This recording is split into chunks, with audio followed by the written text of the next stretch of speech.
Assalamualaikum warahmatullahi wabarakatuh.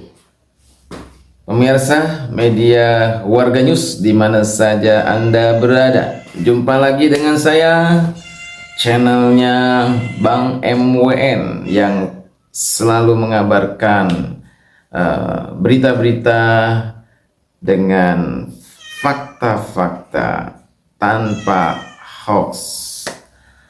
Pemirsa semuanya, di sini saya akan mereaction sebuah video ya, wawancara antara salah satu tokoh di negeri ini, yaitu Bapak Profesor Mahfud MD ya. Sejak awal ya polemik Al Zaitun ini ada, Profesor Mahfud MD memang selalu membuat sebuah pernyataan-pernyataan yang kecenderungannya untuk memframing tentang status Al Zaitun ya. Juga dia sudah membuat sebuah pernyataan-pernyataan yang cukup membuat publik ini penasaran ya, tentu saja ya, dan menjadi bahan omongan.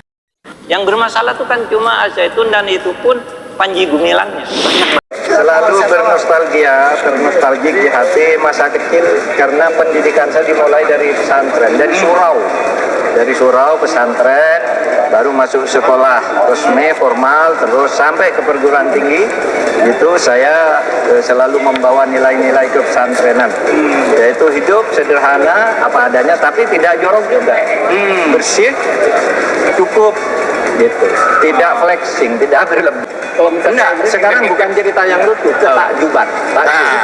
Karena dulu waktu saya kecil santri di akhir tahun 60-an itu, satu kamar itu ya, kalau orang kecil mungkin 4 x 3 itu isi santrinya 20 orang. 4 x 3. Iya, sampai sekarang kalau itu Kita hanya letakkan koper di situ, tempat baju, nanti tidurnya di emper masjid, terus di depan itu atau pergantian. Jadi kamar cuma buat naruh koper aja. Iya.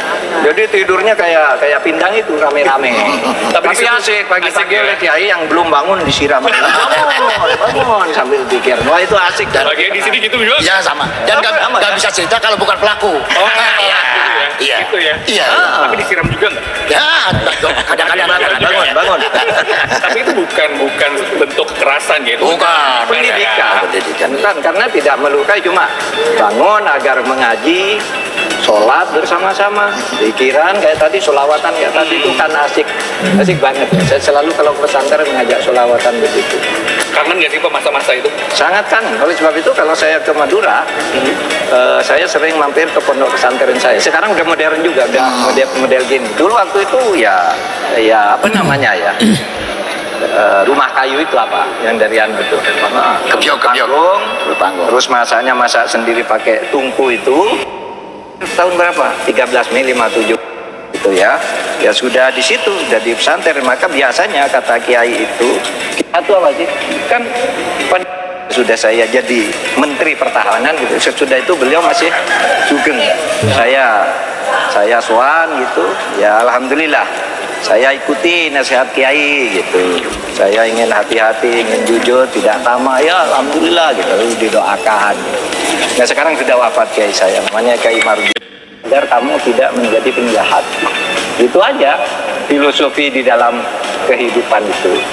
Dan tentu kalau kita hidup seperti itu tentu harus didukung oleh keluarga ya. Anak, istri itu harus tahu bahwa kita itu bekerja untuk negara, itu ada batas-batas yang ditentukan oleh moral dan oleh undang-undang.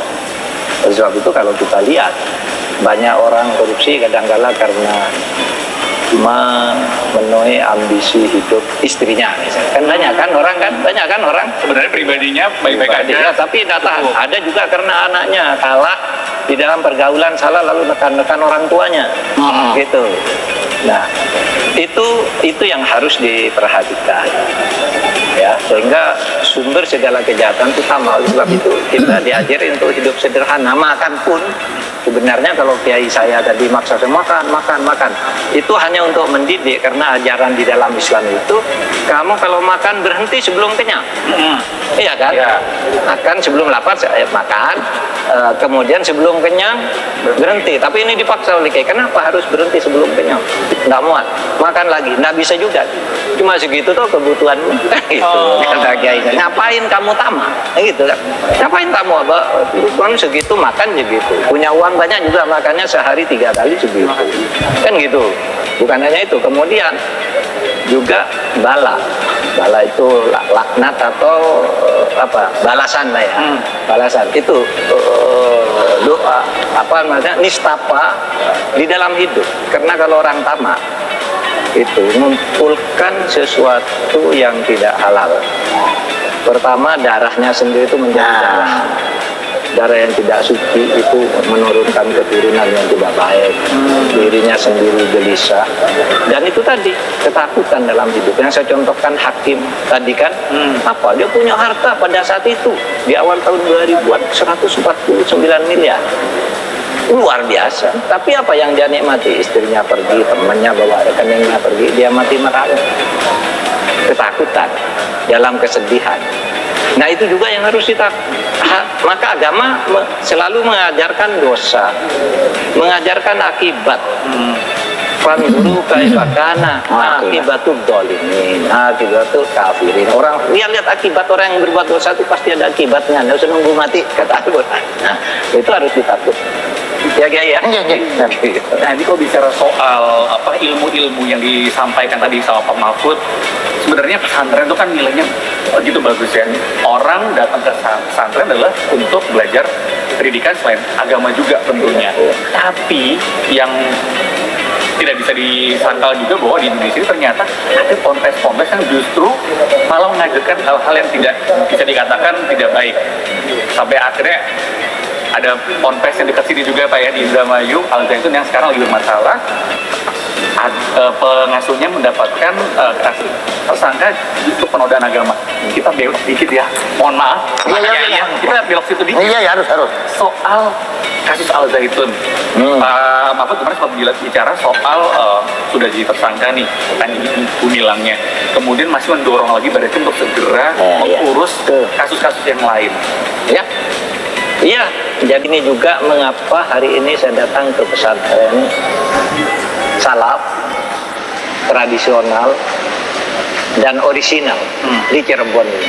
Pondok pesantren orisinal pesantren Indonesia yang mengajarkan kedamaian, toleransi, dan fikih yang Ahlussunnah, yang wal jamaah, yang benar-benar aja. Saya sengaja datang hari ini karena orang sesudah peristiwa Al Zaitun itu takut orang masukkan anaknya ke pesantren. Jangan-jangan kayak itu, jangan-jangan kayak Panji Gumilang dan sebagainya. Maka saya datang ke sini memberi pesan ke masyarakat, pesantren yang benar itu bagus, ini ada dan banyak di Indonesia. Ada pesantren Kiai Haji Akhil Sirot, ada Buntet, ada Kebuereng, semua itu bagus-bagus. Yang bermasalah itu kan cuma Al Zaitun, dan itu pun Panji Gumilangnya yang kita tangani gitu ya. Jadi saya berharap pesantren tetap maju terus, dan masyarakat Indonesia yang ingin menitipkan anaknya ke pesantren terus percaya, karena pesantren di Indonesia itu ada puluhan ribu, dan yang bermasalah mungkin hanya satu di Indramayu, satu mungkin di Jawa, Solo, dan sebagainya gitu. Ya enggak banyak lah. Pesantren pada umumnya bagus-bagus. Pesantren adalah mengembangkan 3 nilai ya: akidah, syariah, akhlak.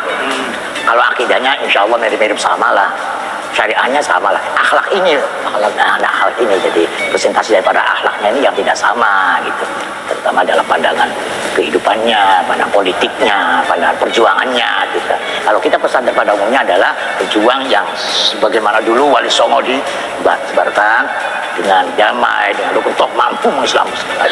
Kali pandangannya yang lain, apakah itu NII-nya atau dan sebagainya. Nah, insya Allah. Dan satu hal yang paling sangat membuat takfir itu pengaruh ya, adalah perilaku kiainya. Jadi yang namanya pesan itu mencontoh perilaku kiainya. Makanya sih Pak Mahfud sampai Jakarta masih sederhana, karena dulu kiainya sederhana. Lah ini kan dosen mengajarkan sederhana, dia mewah. Jadi mungkin satunya harus mewah juga. Ya itu, jadi perbedaan persepsi dalam akhlak. Oh, oke. Nah, kalau melihat seperti itu ada kekhawatiran nggak akan ponpes nanti akan dijauhi oleh masyarakat? Oh enggak. Kalau khawatir itu Pak Mahfud itu kalau Khawatir apa gengga ya? Makanya mau itu prevensi terus itu saya terima kasih sekali. Tapi kalau kami itu enggak, artinya enggak itu Allah menjamin. Allah menjamin. Kenapa sih orang datang ke pesantren? Kenapa tidak ke sana? Ini yang mendatangkan Allah loh. Sepanjang kiainya masih punya faktor X dengan Allah itu jaminan. Kadang-kadang kiainya itu yang jadi faktor X. Jadi kadang-kadang pesantren itu hanya tempat kos. Sekarang negara dan pemerintah sadar betul bahwa pendidikan pesantren itu penting dan besar sumbangannya bagi kebangunan bangsa. Baik saat kemerdekaan maupun sesudah mengisi pemerintahan ini. Kan banyak santri-santri yang hebat-hebat juga kan. Itu kan banyak kan seperti Al-Wasihab, Khofifah, Mohaimin, semua itu kan santri-santri. Itu bisa tuh ngurus negara. Nah oleh sebab itu kemudian santri itu dibina, pesantren itu lalu dibuatkan undang-undang agar terlindungi dan mempunyai hak-hak yang sama pelayanan dari negara. Bahkan sekarang pemerintah sedang menyiapkan dana besi, dana abadi untuk pesantren. Nanti berapa triliun itu disimpan, bunganya dibagi untuk pesantren. Itu baru dalam perencanaan. Karena pemerintah sadar bahwa pesantren itu penting bagi kelangsungan bangsa yang berakar pada budaya kita sendiri. Apa yang masih harus dipertahankan dari konteks Al-Zaitun? Saya kira prosedur dan sistem pendidikannya itu akan diteruskan karena nyatanya hasilnya bagus, banyak yang lulus menjadi dokter, polisi, banyak dari situ, banyak yang bisa sekolah ke luar negeri, banyak dari situ. Nah yang akan kita bersihkan itu kemungkinan ada agenda tersembunyi di balik itu, dan itu sedikit. Yang pesantrennya kita bina, Kementerian Agama kita minta turun, itu dibina kurikulumnya, gurunya dibina.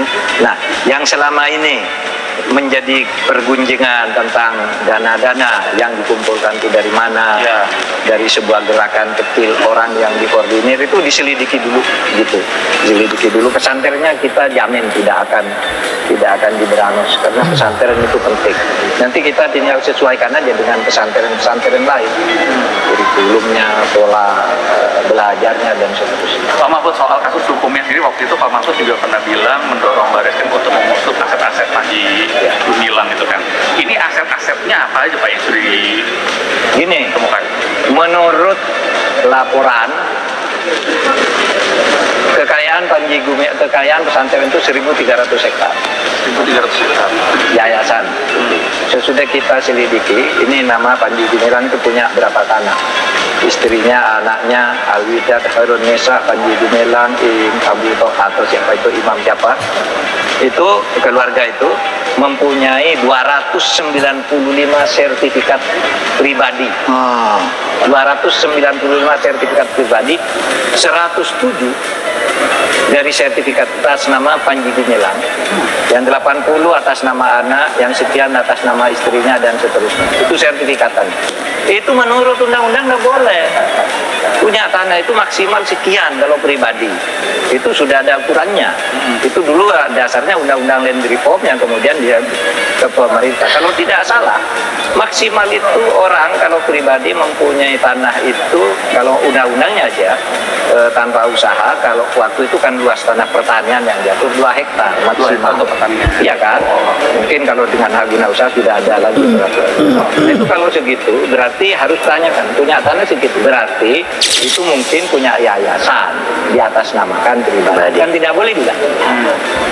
Karena kalau di atas nama pribadi lalu orangnya meninggal, ini tidak bisa diambil yayasan, diambil keluar ahli warisnya, kan gitu. Sehingga kita urus. Lalu yang kedua, rekeningnya, rekening uangnya itu 256 itu rekening sendiri Panji Gumilang. Sisanya 33 itu rekening yayasan itu. Nah itu kalau dari ilmu tentang ilmu pencucian uang, ilmu hukum pencucian uang itu harus dicurigai, bukan boleh dicurigai, harus dicurigai.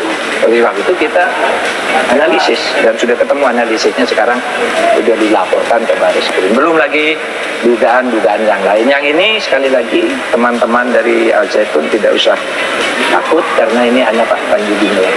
Pribadinya Panji Gumilang. Kemudian ketika nanti asetnya sudah ditemukan dan betul itu menyalahi aturan, tentunya akan disita ya Pak. Iya, ada hukumannya. Nah, penyitaan itu akan disita seperti apa dan akan menjadi tanggung jawab siapa? Tuh. Itu kan sudah ada aturannya. Kalau masuk dalam hukum pidana itu penyitaan aset itu disita oleh Kejaksaan Agung. Kejaksaan Agung itu punya lembaga barang sitaan. Lalu kalau sudah divonis tetapi masih dalam proses untuk dialihkan ke negara atau diserahkan ke masa itu dipindahkan ke Menkumham. Di situ ada rubasan, rumah barang rampasan. Rubasan. Nah, gitu-gitu. Jadi negara tidak mungkin undang-undang sudah menyediakan semua instrumen yang diperlukan untuk itu. Jadi tidak mungkin diambil oleh negara lah. Itu pasti kembali ke lembaganya. Lembaganya artinya sudah Itu untuk dia. perbaikan ke depannya gitu. Pengawasan, pembinaan di dalamnya ada pengawasan. Jadi sebab itu ada dana juga dari pemerintah kalau untuk sekolah-sekolah resmi ada BOS, ada bantuan apa gitu kan dalam rangka pembinaan dan kurikulumnya harus disahkan kan oleh negara. Gitu.